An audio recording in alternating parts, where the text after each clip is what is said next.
The city of San Francisco was alive with energy, the kind that only a warm summer evening could bring. The Bay Bridge glittered in the distance, and the salty breeze carried the faint sound of laughter and music from the waterfront. Emma Carter, a free-spirited Sagittarius woman with a mane of wild curls and a laugh that could light up a room, was in her element. She had just returned from a 6-month solo trip through South America, her backpack still dusty from the Andes and her heart full of stories. Her friends had thrown her a welcome home party at a trendy rooftop bar, and Emma was the life of the celebration. She danced barefoot on the cool tiles, her sundress swirling around her as she regaled her friends with tales of hiking Machu Picchu and swimming with sea turtles in the Galapagos.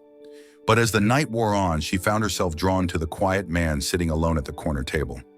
Daniel Hart was a Cancer man, introspective and reserved, with a gentle smile that didn't quite reach his eyes. He had come to the bar to escape the noise of his own thoughts, nursing a glass of whiskey and sketching the skyline in his notebook. He wasn't expecting to be approached by a whirlwind of energy in the form of Emma Carter. "Hey," she said, sliding into the chair across from him. "You look like you could use some company." Daniel looked up, startled but not unpleasantly so. "I'm not much for parties," he admitted, his voice soft but steady. "Neither am I," Emma lied with a grin. "But here we are." Their conversation flowed effortlessly, as if they had known each other for years. Emma was captivated by Daniel's quiet intensity, the way he listened to her stories with genuine interest and asked thoughtful questions. Daniel, in turn, found himself drawn to Emma's vivacity, the way she seemed to light up the room just by being in it. By the end of the night, they had exchanged numbers and made plans to meet for coffee the next day. Neither of them could have predicted how deeply their lives would soon intertwine. In the weeks that followed, Emma and Daniel became inseparable. Their connection was electric, a perfect blend of fire and water. Emma introduced Daniel to the thrill of spontaneous adventures, midnight drives to the beach, hiking trails that led to hidden waterfalls, and impromptu road trips to nowhere in particular. Daniel, in turn, showed Emma the beauty of quiet moments, cooking together in his cozy apartment, reading poetry by candlelight, and sharing their deepest fears and dreams. Their love was intense and all-consuming, but it was also fraught with challenges. Emma's need for freedom and adventure often clashed with Daniel's desire for stability and security. While she longed to explore the world and embrace new experiences, he found comfort in routine and the familiar. These differences, though initially overshadowed by their passion, began to create a rift between them. One evening, after a particularly heated argument about Emma's desire to move abroad for a year, Daniel finally voiced his fears. "I just don't know if I can keep up with you, Emma," he admitted, his voice tinged with sadness. "I love you, but I'm afraid of losing myself in your world." Emma's heart ached at his words. She loved Daniel deeply, but she couldn't ignore the restless yearning in her soul. "I don't want to hold you back," she replied, tears welling up in her eyes. "But I can't change who I am." The tension between them reached a breaking point, and after months of trying to reconcile their differences, they made the painful decision to part ways. It was a tearful goodbye, filled with promises to always cherish the memories they had created together. Emma left for her year abroad, while Daniel stayed behind, trying to piece together his broken heart. The separation was agonizing for both of them.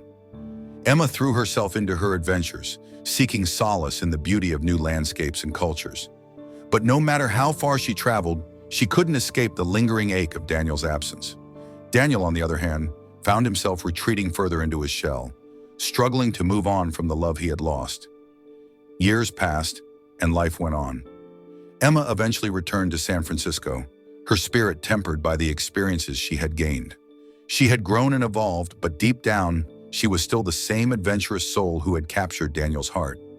She often wondered what had become of him, if he had found happiness, and if he ever thought of her. One fateful day, while walking through the city's historic district, Emma spotted a familiar figure sitting on a bench, sketching in a notebook. Her heart skipped a beat as she realized it was Daniel.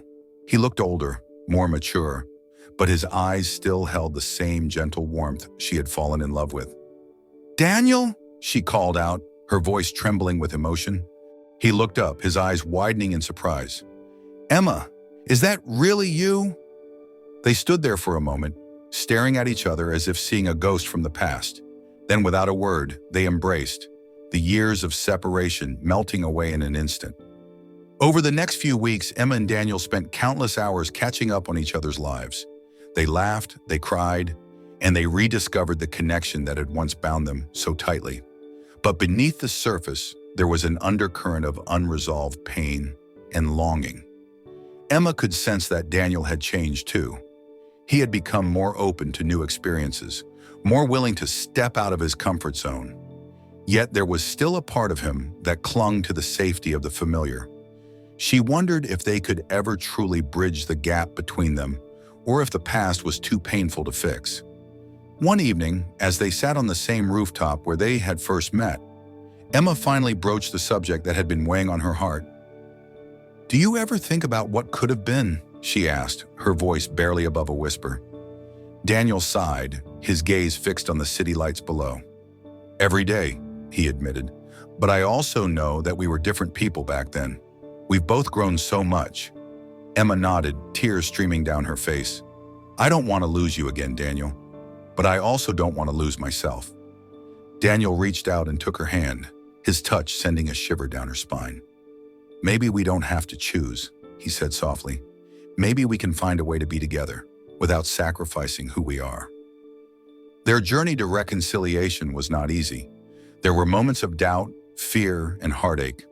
But through it all, Emma and Daniel remained committed to each other, determined to rewrite their love story. They learned to compromise, to communicate openly, and to embrace each other's differences. Emma found ways to satisfy her wanderlust without leaving Daniel behind, while Daniel discovered the joy of stepping out of his comfort zone and embracing new experiences. In the end, their love proved to be stronger than the challenges they faced. They realized that their past had shaped them, but it didn't define them. Together, they created a future filled with love, adventure, and the promise of a lifetime of shared memories. Years later, Emma and Daniel sat on the same rooftop, now a place of cherished memories and new beginnings. They had built a life together, one that was a perfect blend of adventure and stability. They had traveled the world, raised a family, and created a home filled with love and laughter. As they watched the sun dip below the horizon, Emma turned to Daniel and smiled. "Do you remember the first time we met?" she asked. Daniel chuckled, his eyes twinkling with affection. "How could I forget? You were the most beautiful woman I had ever seen." Emma leaned her head on his shoulder, feeling a deep sense of contentment. "I'm so glad we found our way back to each other." Daniel kissed the top of her head, his heart full. "Me too, Emma. Me too." And in that moment, they both knew that their love story was far from over. It was a story of resilience, growth, and the enduring power of love. A story of the one that got away and the one that stayed.